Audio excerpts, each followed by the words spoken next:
Juan Kapitulo 6, versikulo 35. Si Jesus miingon kanila, "Ako mao ang pan nga naghatag sa kinabuhi. Ang muari kanako dili nagayod gutomon, ug ang mutuo kanako dili nagayod uhawon." Pan sa kinabuhi.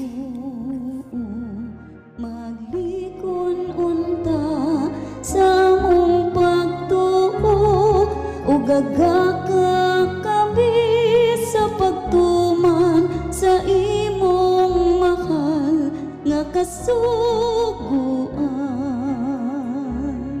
Ang ginumanaa kaninyo, Santos ng Ebanghelyo sa mala ni San Juan. Si Tomas nga gitawag og kaluha, usa sa 12, wala diha pagpakita ni Jesus. Busa gisultihan siya sa mga ubang tinunan. Nakita namo ang Ginoo. Maingon siya, "Gawas kun makita ko ang giagian sa lansang sa iyang kamot, ug isulod ni ini ang ako ang tudlo, o ako ang kamot sa iyang kilid, dili ako mutuo." Human sa 8 ka adlaw, nagtigom na usab ang mga tinunan sulod sa lawak. Diha na si Tomas. Bisag kitrangkahan ang pultahan, nakasulod gihapon ang Ginoo. Mibarug siya sa taliwala nila, miingon, "Ang kalinaw o naa kaninyo." Unya miingon siya kang Tomas, "Isulod ang imong tudlo dinhi sa ko dinhi ug tan-awa ang ako ang kamot. Ituyod ang imong kamot o ituslok sa akong kilid. Ayaw nagduha-duha, hinua, tuo." Si Tomas miingon, "Akong Ginoo ug akong Dios." Sa dihang mitubag, sa Jesus mitubag, "Mituo ka, nakita ko nimo, dili ba? Bulahan ang mituo bisan wala makikita." Ang Ebanghelyo sa Ginoo. Pasalamati ang Ginoo, kay siya maayo, ang iyang gugma mulungtad hangtod sa kahangturan. Pasalamati ang Diyos sa tanang mga Diyos, ang iyang gugma malungtaron. Pasalamati ang Ginoo sa mga Ginoo, ang iyang gugma malungtaron.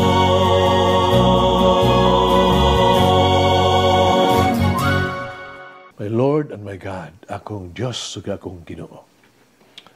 Sa Ebanghelyo karon, nagsaysay kini sa papakita ni Jesus ngadto sa mga apostoles. Silang tanan mituo.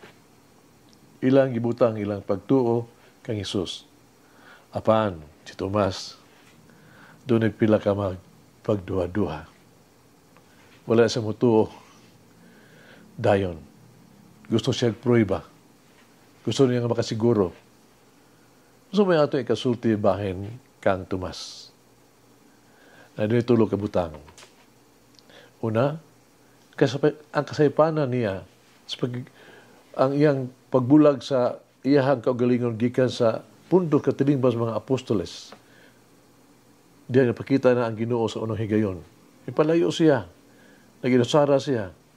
Tungod ni ana, wala siya makasaksi gini. So pakita sa itong Ginoo diyan sa mga apostoles.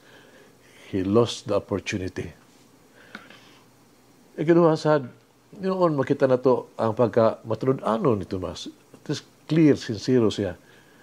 Gusto na siya prueba. Sa dili pa siya mutuo na si Jesus na banhaw.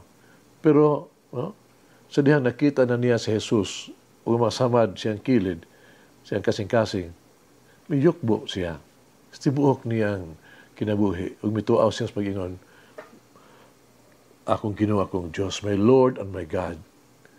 Ug diha sa lig-ong pagtuo nga iyang gipakamatyan. Patilud-anon siya. Katulo, anang iyang pagka-maupsanon sad, no? Oo, nagduha-duhas Tomas. Kulang gayon siya sa pagtuo. Wala siya mosalig sa mga pulong sa mga kaubang mga apostoles. Apan sa diha, nakita ni Tomas ang nabanhaw ang Ginoong Hesus, yang gidawat ang iyang sayop. Si Tomas, siyang pagpaubos, may ingon, siyang sayop, may angkon siyang sayop, na ingon, sorry, na kinulsol ako. Karon kita, may mahimong sama biyan ni Tomas. No? Kuman sa tuang pagduha-duha, no? Kita, kung malig-on kaayo ng mudawat ni Jesus, isip ato ang my Lord and my God, atong Ginoo atong Diyos. Atong ipakita ang lig-on atong pagtuo, sad. Pinagis pagtuman sa sugo ni Jesus. Na iyang pagbuot ato gayo gitumanon labaw sa tanan. Nang panahuna, kita sama ni Tomas, nag-ingon, my Lord and my God. Sama sa ni Tomas, makapabsahanon kitang mudawat sa tuwa mga sayop. Maginusol. O balik kita sa Diyos. Kanahigayon na, atong gilitog na pulong, my Lord and my God. Kita sama ni Tomas. Kung kita, andam, mubarog sa pulong sa Diyos, mupaambit ang pulong sa Diyos ng isikataw, bisan pa usahay, doon ay mga dagkong sakripisyo sa to ang kinabuhi. Kung kita tumanam sa misyon tungod ni Kristo, kita makasinggit pag-ingon, my Lord and my God. Mga hagits kinabuhi. Kanunay ba kung mangitag ilhanan alang sa mga prueba gikan sa Ginoo, sa di pa ako musalig kaniya, umudawat sa mga paagi alang kanako.